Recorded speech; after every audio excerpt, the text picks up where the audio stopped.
Welcome back to How to Be a Better DM. I'm your host, Justin Lewis, and this is the show to help you tell better stories for yourselves and your friends as you play Dungeons & Dragons. We're here to help you learn how to be a better DM without all the extra time, extra money, and extra hassle. Today is a very special episode.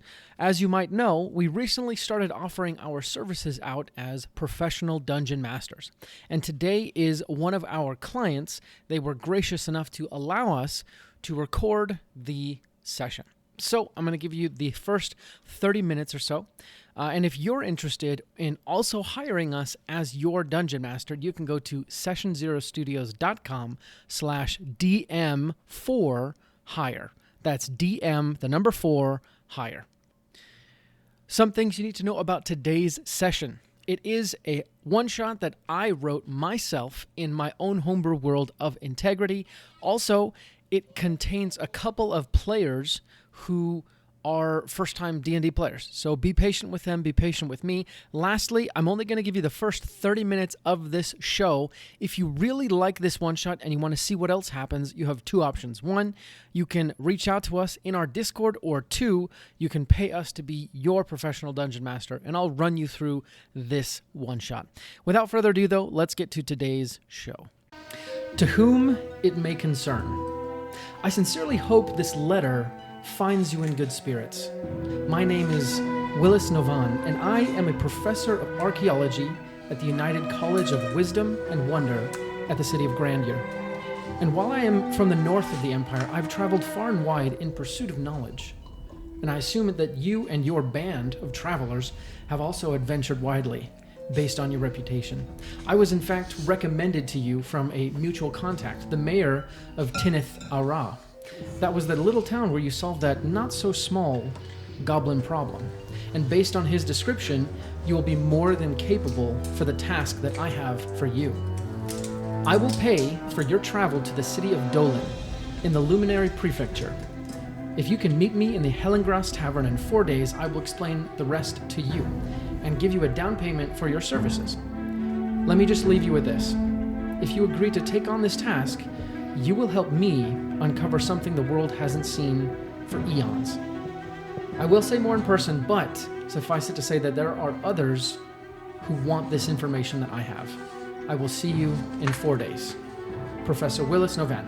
This was the letter that you received as a group collectively, and this is the letter that's brought you to the southern hemisphere, to the frontier town of Dolan. It is a town that exists almost on the edge of civilization. And were it not for the constant influx of soldiers from the Empire, this town might have died off years ago. But as it happens, the southern border of the Empire is just 50 miles south. And this is the last waypoint for traveling caravans of soldiers before they reach the front. So, as it happens, Dolan has grown and burgeoned with this influx of soldiers and Empire money. Because of that, also, it is somewhat of a wild town. And as you walk in, you see that the weather is overcast and it's raining. And it's like that early fall, early winter, late fall rain, where you're like, this is going to turn into snow pretty soon. And the ground is just muddy. All of the buildings are like log cabins, like log fort type things. It looks very rustic. And you make your way to the Hellengrass Tavern, which is the biggest tavern in the town. The town is about 5,000 people strong. And you walk in. None of you have been here before, but you've heard of Dolan. In fact, you've heard of this famous tavern, primarily because of its silver mead, which is supposedly really, really good. Or maybe you've heard of the famous storyteller that frequents this inn. Regardless, as you open the door, you walk in, and the bar is laid out right in front of you, almost as if to greet newcomers to the tavern and to allow the barkeep to keep an eye on who enters his establishment. And you see him, he's a very large man. You see pointed ears on the sides of his head, indicating that he is, in fact, not human, which is not surprising because on integrity, humans are quite rare. You see his skin is kind of black, but it has an opalescent sheen to it, which indicates to you that he is Asimar. He is descended from angels. and he looks at you with a gruff expression, and he says very abruptly, "What'll it be?" And obviously, you get the sense that this guy isn't quite as angelic as his heritage. I'll take the silver mead. Ah, yes. And for the rest of you lads, Give me Coke. right? Just water for me. Do you want a drink? I'll pass. Very well. And he serves you up, and you pay him. You actually use some of the money that this Willis Novan paid you to get here. And he gives you your drinks, and then he just shakes his head as if to say, get in, because it's cold outside. Speaking of, how much gold do we have? At this point, each of you probably have, from the rest of your travels, just 15 pieces. So, yeah, and he motions inside, and you guys are walking into this tavern. You see one open table, obviously in the back, and the tavern is laid out pretty widely, and you get the sense that this is also the inn of the town. So along the walls are rooms, right? Doors to rooms, and there's also stairs upstairs.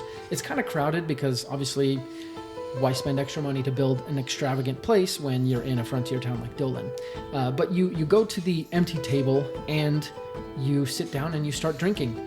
And, you know, what would our audience see of each of you if we were watching a movie? So starting with Caden and moving around clockwise or counterclockwise, describe what your character looks like, what they're doing, and also name and class.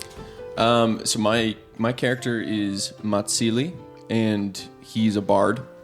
Matsili has blue robes. He's a human, probably with some slight tiefling features, and he wears his hood up pretty much everywhere around this area, just because humans aren't super, common.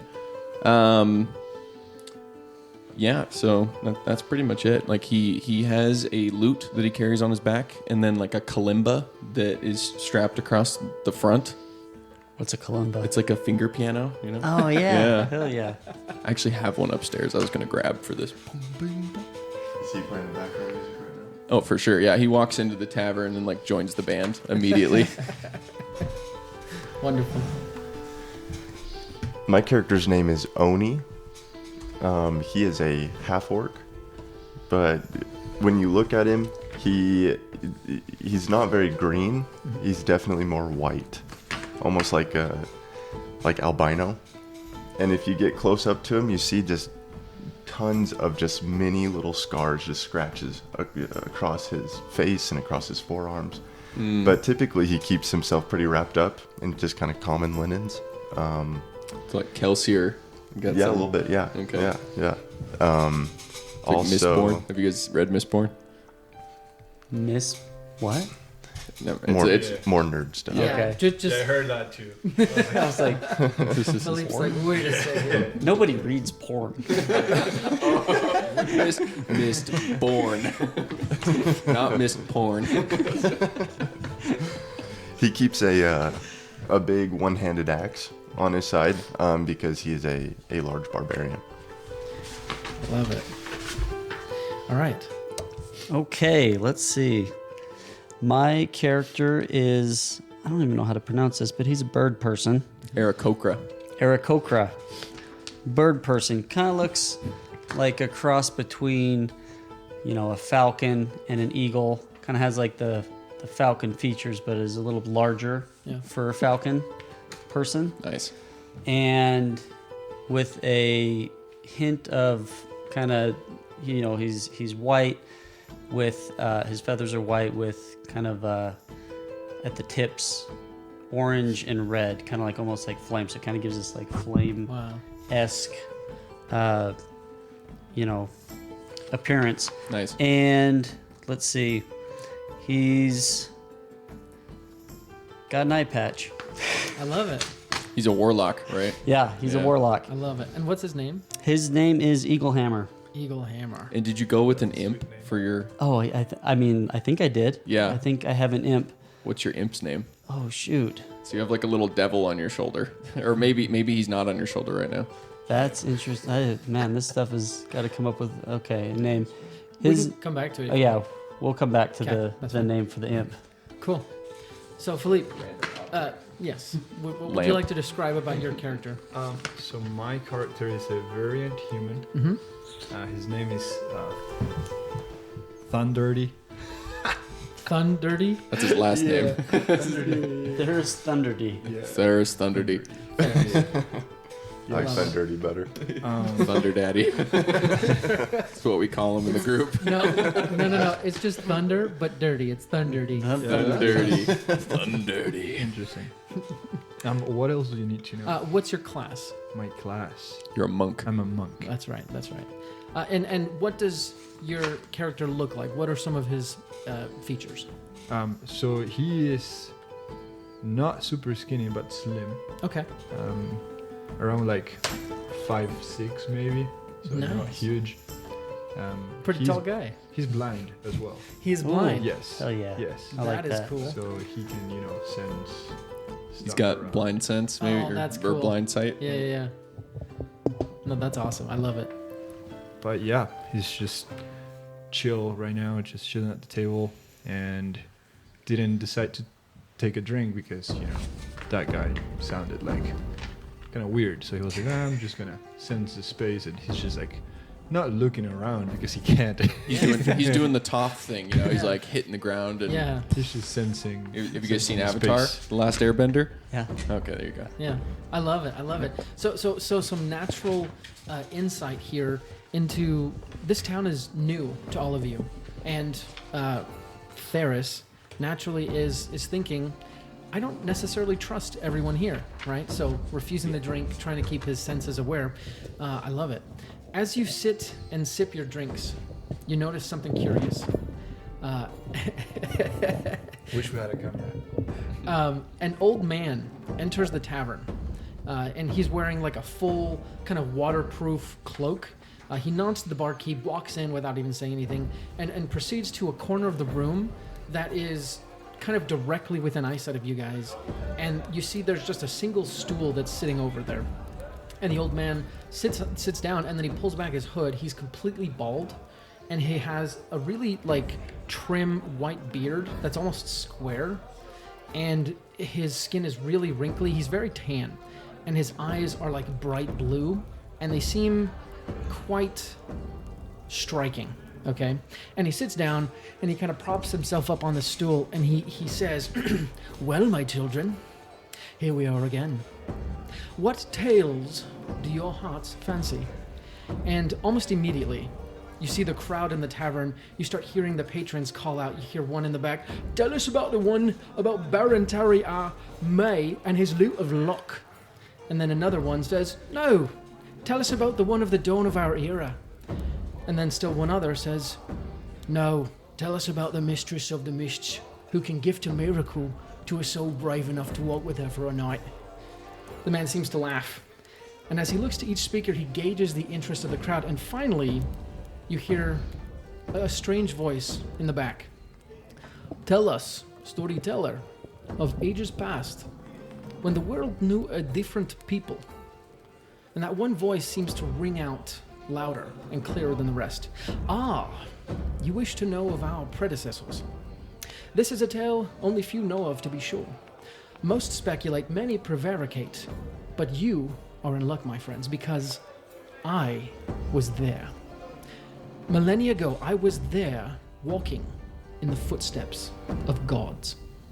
And you hear the music change a little bit, and it becomes more rhythmic, right? And he continues, "At the dawn of time, there was but one God, in Teros. He was a divine, the likes of which we have not seen since. He created integrity, shaping it from his own body. He then created his children, Bahamut and Tiamat, the dragon twins, as well as Asmodeus and Arcus, the warring brothers. Many children he created, and these he taught to shape the world. And then he created the giants, and he gave them gods to worship. He taught the giants to watch over the world. They were to be the guardians, the shepherds of those that would follow. And through Interos' guidance, the world of the giants flourished. Great cities grew from nothing. Technologists combined their arts and powers with artificers and mages to create wonders the likes of which the world has never seen before or since. These creations would stagger your imagination, and, more impressive, the world was at peace. Disease was stayed, time stood still, and even death seemed to be powerless before the glory of the giants.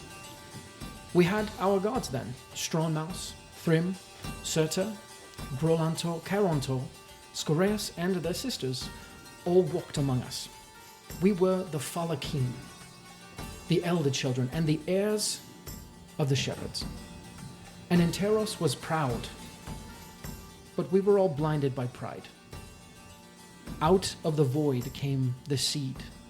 It crashed deep into integrity, changing everything forever. A corruption began, and our world crumbled. Our benevolent gods began turning on one another, leading the hearts of the people to evil, and a great war broke out, and nations divided. Technology was turned to destruction rather than creation and preservation. And what's worse, corruption spread. Interos knew that he could not stop it. Instead, he sought to contain it. He sacrificed himself to create boundaries to the seed. And this sacrifice shattered him and broke the world. Everything ended. Cities were destroyed, nations extinguished, though some sought to hide themselves away. Slowly, over time, the world began anew, and the remnants of Interos developed into the pantheon we have today. The lesser gods from before remained and formed new allegiances, or they set up their own kingdoms and planes to rule outside our own.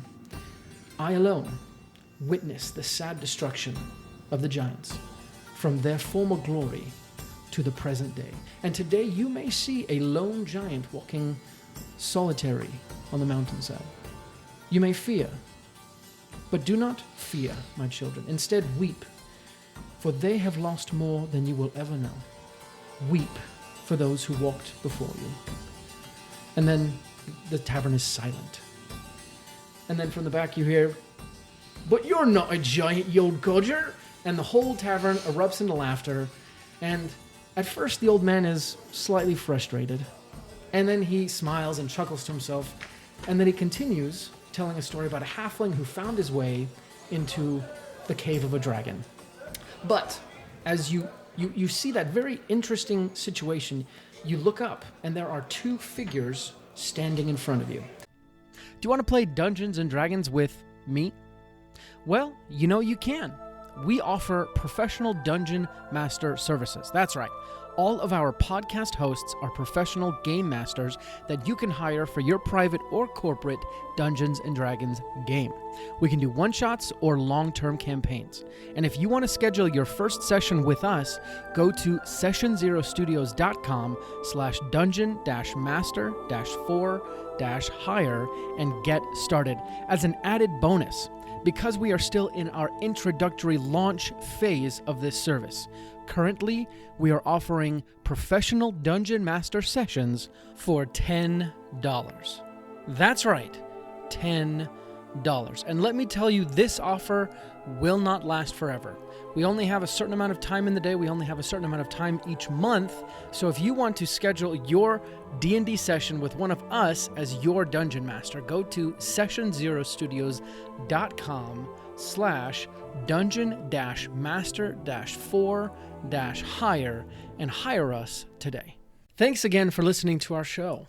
If you like our content and would like to engage with more of it, head over to our Instagram account @HowToBeABetterDM and give us a follow. Make sure to watch some of our Dungeon Master Rules videos while you're there to give yourself some more structure and procedure as a Dungeon Master. Also, don't forget to reach out with a DM and we can talk shop and I can get to know you a little bit better. Thanks again for listening. There is a tall, very muscular, bald, kind of pale-skinned, four-armed man in a vest, which is strange because it's cold. And he is carrying like a bunch of bags, and he obviously has multiple weapons. And next to him is a very weak-looking man with small horns protruding from the top of his head. His skin is kind of pale pink, opalescent almost. You know that he is a tiefling, so he's descended from devils, and he has glasses. And he says, well, if I can introduce myself, my name is Willis Novan. Who's he saying this to? He's saying it to you guys. Oh. He has recognized you from your descriptions, and you understand that this is the man who sent you his letter. Say his name one more time. Willis Novan. Willis. So he says, can we please sit down? Yes, Willis. Yeah. Where would you like to sit? Here is Oh, yeah. We're at a table right now. Yes, come sit down. Perfect. I lost myself in the story. Please allow me to buy you all drinks if possible. I already have a drink, so I'm like, Oh yes, okay, you can pay for it. Sure, okay, sure. And he'll kind of wave to the barkeep and holler back, and he. Once kind of everyone is settled with like food and drinks, you guys have made your introductions. He knows your name. He says, yes, well, please let me first start by introducing my associate here. This is my dear friend, Bograst. And Bograst, the tall four-armed fellow. And you guys know that like, having four arms, there's a race called Hadron. This is what he is. So seeing people with four arms, not uncommon. He also says, friend and bodyguard. And yes, he is my bodyguard. But down to business. First of all, I need to thank you so much for making your way all the way down here to the Dolan city. And yes, well, what we have is very exciting, very, very exciting. So as you probably know, I am an archaeologist. I'm a professor of ancient history and archaeology, and I have done numerous digs, and I have. And he looks around. I actually have a map to a city, and this city it's the ancient city of Roth Anak. And he'll like look at you guys as if you know what that is, and obviously you don't because it's ancient history. Like no one knows what that is. He says. Oh, excuse me. This is an ancient city from the Elder civilization, and supposedly it was filled with technological wonders. I read texts that suggest there might be amazing healing devices, or even devices that could accelerate crop yields, things that could really change Crop yields. Exciting. Yes, exactly. It's a lost city, and naturally, I would like your help to help me get there. And what we got to do? Yes, that's a good question. These ancients are well, this city was secreted away naturally because it was very powerful, and I don't know what sort of dangers lie ahead, and I needed some extra hands. Why don't you use your buddy there? He's got 4 of them. Good point. Bograst is like, yes, he does have me to help him, and I am very good at what he needs me to do. However, He's got 4 hands. he doesn't get that. You guys snigger, but he's like, whatever. He doesn't get it. Yes, so I'm not entirely skilled at other things, right? Like tracking survival through the wilderness. Also, frankly, this is an unknown, and he does need extra help. Fair enough. Yes. Did you have a question? You look okay. So I've already paid you some up front, but I'm willing to pay you up front 500 gold pieces, and then 500 gold pieces once we find the town, find the city, and you can have a share of whatever we find once we get there. What share? Let's see. There's maybe we split it 50-50. 50 you, 50 me, and Bograst. And naturally, a lot of what I find will be going back to the college where I am tenured at as well. Sounds like a deal. What else Nothing do we better need to know? do. Great. Did you have any questions before we set out tomorrow? Like, how long do you think this is going to take? Is this like a 6-month thing? Is this like a 2-year commitment? Good question. Or is this like a weekend? I can be back with the family. No, that's a great question. You can always count on Eagle to get the good questions.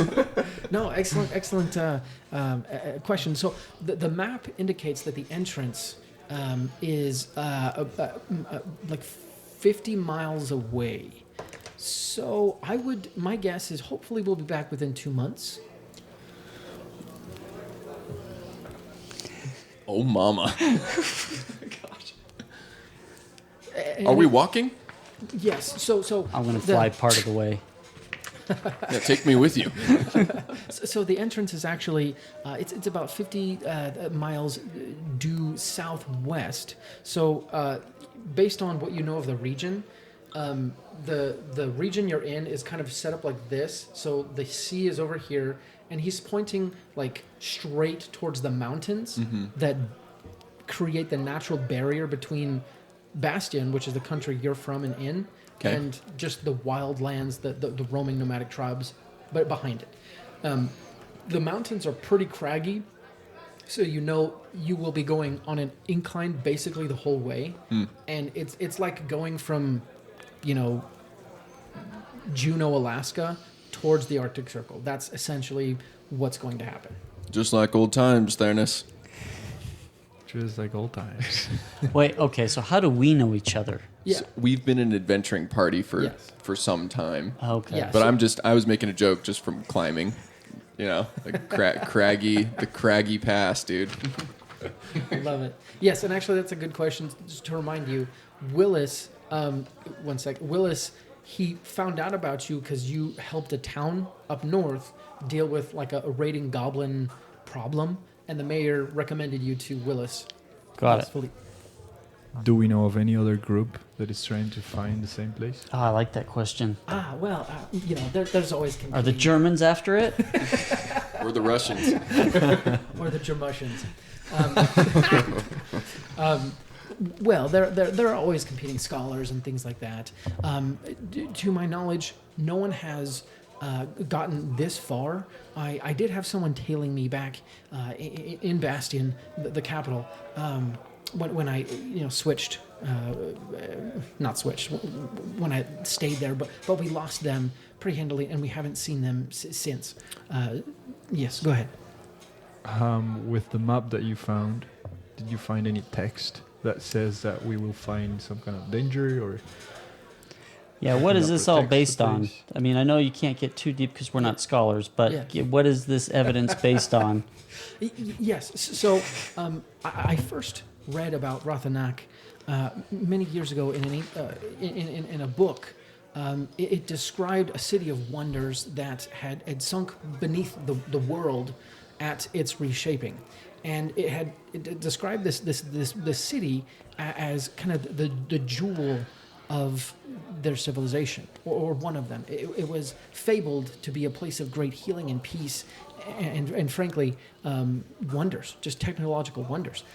Also wealth, to be honest. And I tried looking more and more for it, and I finally found this map in a cave up in one of the northern prefectures. It was the Luxius region, and this map, it was in a scroll, a clay scroll, and on the outside of the clay scroll, it said. Now, my giant is maybe somewhat rough, but it said something along the lines of, the path is open to those who are worthy. And naturally, something like that, Doesn't sound like us, boys.